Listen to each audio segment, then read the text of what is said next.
Ask classes के official YouTube channel में आपका स्वागत है।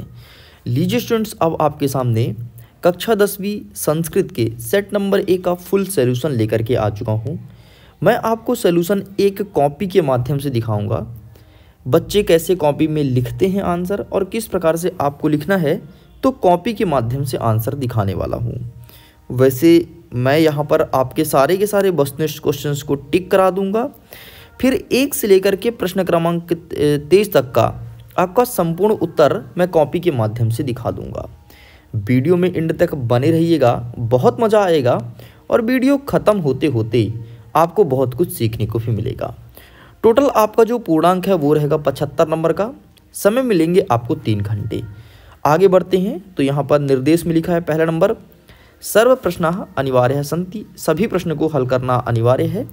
सेकंड नंबर कह रहा है कि प्रश्नानाम सम्मुखे अंक प्रदत्ता, कौन सा प्रश्न कितने नंबर का रहेगा आमने सामने दिया गया है। तीसरा नंबर कह रहा है कि सर्वेश प्रश्नानि उत्तराणि संस्कृतेनैव लेखनीय, मतलब सभी प्रश्न का उत्तर आपको संस्कृत भाषा में देना है।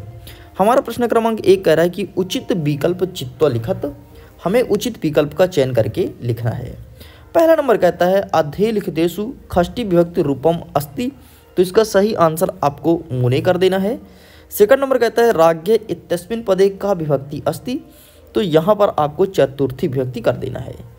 नेक्स्ट कहता है हमारा नद्या इत्यस्मिन् पदे कहा वचनम अस्ति, तो यहाँ पर आपको लिखना है एक वचनम। नद्या जो शब्द है वो एक वचन है। चौथा नंबर कहता है वयम शब्द रूपस्य मूल शब्द अस्ति, तो वयम शब्द रूपस का मूल शब्द हो जाएगा आपका अस्मद, अर्थात ऑप्शन नंबर बा। नेक्स्ट कहता है 5वां नंबर सदाचारा एव परो धर्म अस्मिन् वाक्ये अव्यय अस्ति, तो यहाँ पर आपको लिखना है एव, सही आंसर हो जाएगा। नेक्स्ट कहता है अधो लिखतेषु अव्ययम नास्ति, इनमें से अव्यय नहीं है, तो यहाँ पर आपको सर्वत्र पे टिक करना है। ठीक, सर्वत्र अव्यय नहीं है, बाकी सारे के सारे यहाँ पर अव्यय हैं। चलिए आगे बढ़ते हैं। नेक्स्ट कहता है प्रश्न क्रमांक 2, दूसरा नंबर कहता है कि कोष्ठकात् चित्वा रिक्त स्थानित पूरित, आपको कोष्ठक में जो 2 ऑप्शंस दिए गए हैं तो इसका चयन करके आपको रिक्त स्थान भरना है। पहला नंबर कहता है निश्यामसी इत्यस्मिन् पदे डैश डैश डैश वचनम अस्ति, तो यहाँ पर आपका एक वचन हो जाएगा। नेक्स्ट कहता है पा धातु लट लकारस्य प्रथम पुरुषः वचनम रूपम डैश डैश अस्ति, तो पा में आपका पश्यति हो जाएगा। नेक्स्ट कहता है आपका तीसरा नंबर अरहन इत्यस्मिन् पदे पुरुषः डैश डैश अस्ति, तो यहाँ पर आपको मध्यम पुरुषः हो जाएगा। नेक्स्ट कहता है आपका चौथा नंबर स्वागतम इत्यस्मिन् पदे उपसर्गः डैश डैश अस्ति, तो स्वागतम में आपका सु उपसर्ग हो जाएगा। आगे बढ़ते हैं। 5वां नंबर कहता है निस उपसर्गस्य उदाहरणम डैश डैश अस्ति, तो यहाँ पर आपका निस्तेजः हो जाएगा। और आपका 6वां नंबर कहता है वर्तते अस्मिन् पदे धातु अस्ति, तो यहाँ पर आपका वर्त हो जाएगा। तो इस प्रकार से ये सारे कंप्लीट हो गए। आगे बढ़ते हैं। नेक्स्ट कह रहा है प्रश्न क्रमांक 3, शुद्ध वाक्यन समक्ष आम अशुद्ध वाक्यन समक्ष ना इति लिखत, मतलब आपको जो वाक्य सही है उसमें आम लिखना है और जो गलत है उसमें ना लिखना है। पहला नंबर कहता है क्रुंदः सिंह वने वसति अस्मिन् वाक्य विशेषणम पद अस्ति, तो यहाँ पर आपको ना हो जाएगा।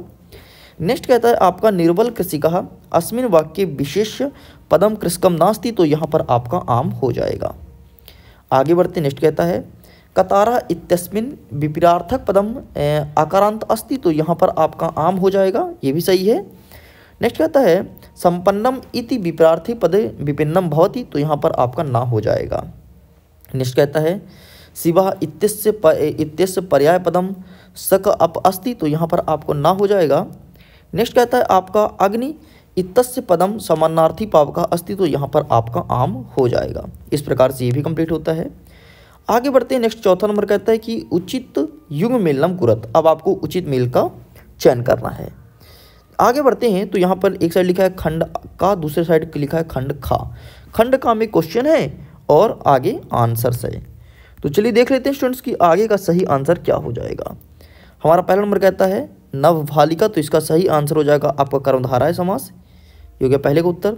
दूसरा नंबर कहता है द्वंद्व समास, तो इसका सही आंसर आपका पितृ हो जाएगा। तीसरा कहता है शरण प्राप्ता, तो इसका सही आंसर हो जाएगा शरणम प्राप्ता, ये हो जाएगा तीसरे का। नेक्स्ट कहता है मनोरथा, तो इसका सही आंसर हो जाएगा आपका विसर्ग संधि चौथे का। नेक्स्ट कह रहा है उमेशा, तो इसका सही आंसर हो जाएगा उमा धन ईसा 5वें का, और बगीचा लिखा है तो वक धन ईसा हो जाएगा आपका 6वें का।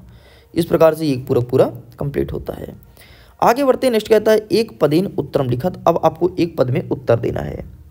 पहला नंबर देखता है कि अहम कस्मो जीवनम कामाय, तो यहाँ पर आपको मानवाय लिख देना है, मानवाय। नेक्स्ट कहता है गुणी की वेत्ति, तो गुणी की वेत्ति तो आपको गुणम लिख देना है। नेक्स्ट कह रहा है आपका कहा पिपसति फ्रियंते, तो इसका सही आंसर आपको चटका लिख देना है, चटका।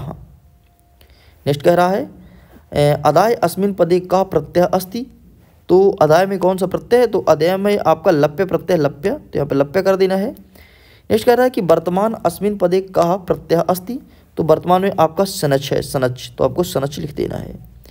नेक्स्ट कह रहा है अज धन टप प्रत्यय कहा पदम भवति, तो यहाँ पर अज धन टप प्रत्यय में आपका अजा हो जाएगा। इस प्रकार से ये भी कंप्लीट होता है। आगे बढ़ते हैं। प्रश्न क्रमांक 6 कह रहा है कि प्रदत्त शब्द रिक्त स्थान पूर्यत, ठीक, कोपी चत्वारः, कोई 4 में आपको रिक्त स्थान भरना है। हमारा प्रश्न नंबर 1 कह रहा है सर्वेशा एवं महत्तम विद्यते, तो यहाँ पर आपको सिंपल सा यथा समय लिख देना है। नेक्स्ट कहता है चौरस से डैश डैश प्रबुद्धि अतिथि, तो यहाँ पर आपको आरक्षी लिख देना है। नेक्स्ट कहता है पिता पुत्र वाले यच्छन्ति, तो यहाँ पर आपको सिंपल सा विद्या लिख देना है। और नेक्स्ट आपका कह रहा है डैश डैश प्राणी भूकंपेन अहंतम, तो यहाँ पर आपको सिंपल सा पद ध्वनि लिख देना है। ठीक, इस प्रकार से मैं आपको 4 बता दिया हूँ, केवल 4 ही लिखना है, इस चीज़ को ध्यान रखना है। आगे बढ़ते हैं। प्रश्न क्रमांक 7 कह रहा है कि अधोलिखितेषु वाक्यानि कहा काम प्रति कथयति कोपी द्वय, कहा और काम में आपको लिखना है। अब देखो इसमें हम दूसरा और तीसरा देखेंगे। आहा वनराज की भयम न जायते, तो कहा में आपको सिंघा लिखना है और काम में आपको सिंपल सा एक वानरा लिख देना है। ठीक, नेक्स्ट जो कह रहा है आपका, तो इसका सही आंसर तीसरे नंबर में मयूरा लिखना है और इधर आपको लिख देना है का कहा। इस प्रकार से भी कंप्लीट होता है। आगे देखते हैं 8वां नंबर कह रहा है कि वाच्य परिवर्तन कृत कोपी द्वय, कोई दो का हमें वाच्य परिवर्तन करना है। चलो तो इसको इरेज करते हैं। नेक्स्ट का हमारा इसमें हम देखेंगे आपका दूसरा और तीसरा, तो इसका आंसर हम आप सीधे लिखित तौर पे दिखाएंगे, ठीक है, अपने कॉपी के माध्यम से। आगे देखते हैं। नेक्स्ट कह रहा है प्रश्न क्रमांक 9 नंबर कहता है रेखांकित पदानिधिकृत प्रश्न निर्माण कुरत। पहला दूसरा तीसरा देख लीजिए, तो इसमें आपको कहा लिख देना है पहले में, दूसरे में आपको काय लिख देना है। ठीक, इस प्रकार से ये कंप्लीट होता है। आगे बढ़ते। नेक्स्ट कहता है प्रश्न क्रमांक 10 अधोलिखितेषु अशुद्ध वाक्येषु शुद्ध कुरत, अशुद्ध वाक्य को आपको शुद्ध करना है। ठीक है, हमारा पहला नंबर कहता है श्री गुरुव नमः, तो श्री गुरुवे नमः हो जाएगा।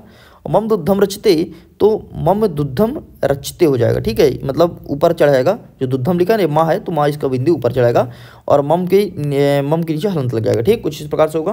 बाकी इसका आंसर मैं लिखित दिखा दूँगा, टेंशन मत लो। आगे देख लीजिए प्रश्न क्रमांक 11, 12 इन सभी का स्क्रीनशॉट ले लीजिए, फिर इसका आंसर हम आपको दिखाते हैं। ठीक, तो यहाँ तक का हो गया होगा, मैं उम्मीद करता हूँ। आगे बढ़ते हैं। नेक्स्ट यहाँ का भी आप स्क्रीनशॉट ले लो, सभी का आंसर अब लिखित तौर पर दिखाएंगे, चाहे प्रश्न क्रमांक आपका 20 हो 22 हो, कोई भी क्वेश्चन हो, सबका आंसर लिखित मिलेगा। तो चलिए स्टूडेंट्स, अब हम रुख करते हैं अपने कॉपी की तरफ और देख लेते हैं क्या हो जाएगा इनका सही आंसर। तो लीजिए स्टूडेंट्स, आपके सामने एक आप में से ही किसी विद्यार्थी का कॉपी लेकर गया हूँ जिनका नाम है मानसी मिश्रा, और इनके कॉपी से आंसर को कवर करेंगे। इनकी कॉपी लिखने का तरीका बहुत ही अच्छा है, आप भी ऐसे ही कॉपी लिखने का प्रयास कीजिएगा। पहले का आंसर हो जाएगा मुनि, दूसरे को हो जाएगा चतुर्थी, तीसरे को हो जाएगा एक वचन, चौथे को हो जाएगा अस्मत्, पांचवें को हो जाएगा आपका एवं, छठवें को हो जाएगा आपका सर्वत्र। आगे बढ़ते हैं। नेक्स्ट कह रहा है प्रश्न क्रमांक 2 का पहले में एक वचन, दूसरे में पश्चित, तीसरे में मध्यम पुरुष, चौथे में सु, पांचवें में आपका निस्तेज और छठवें में हो जाएगा भरत। नेक्स्ट देखते हैं प्रश्न क्रमांक 7, पहले का ना, दूसरे का आम, तीसरे का आम, चौथे का ना, पांचवें का ना और छठवें का आम। ये भी कंप्लीट होता है। आगे देखते हैं प्रश्न क्रमांक 4 कह रहा है पहले का आंसर लिखा गया है, दूसरे का यहाँ पे लिखा गया है, इसके सामने पूरा सही उत्तर लिखा गया है। प्रश्न क्रमांक 5 में पहले में मानवाय, दूसरे में गुलम, तीसरे में चटका और लप्य, सनच और अजह। इस प्रकार से भी कंप्लीट होता है। आगे बढ़ते हैं। नेक्स्ट कहता है प्रश्न क्रमांक 6, प्रश्न क्रमांक 6 का स्क्रीनशॉट ले लो, कोई 4 आपको करना था, 4 यहाँ पे किया है। प्रश्न क्रमांक 7 में आपको कहा काम प्रति कथयति लगाना था और कोई 2, तो 2 यहाँ पे लिखा गया है। आगे बढ़ते हैं। प्रश्न क्रमांक 8 का उत्तर ये रहा और ये रहा आपके सामने प्रश्न क्रमांक 9 का उत्तर। आगे बढ़ते हैं। ये रहा तो 10 का उत्तर, आप इसका स्क्रीनशॉट ले लो। ये रहा आपके सामने प्रश्न क्रमांक 11 का उत्तर, ये रहा 12 का उत्तर, 12 का उत्तर भी लिखिए और ये रहा 13 का उत्तर। ठीक, 14 भी आप देख पा रहे होगे और ये रहा 15 नंबर, तो आप इन सभी का स्क्रीनशॉट ले लो। चलिए, ये भी कंप्लीट होता है।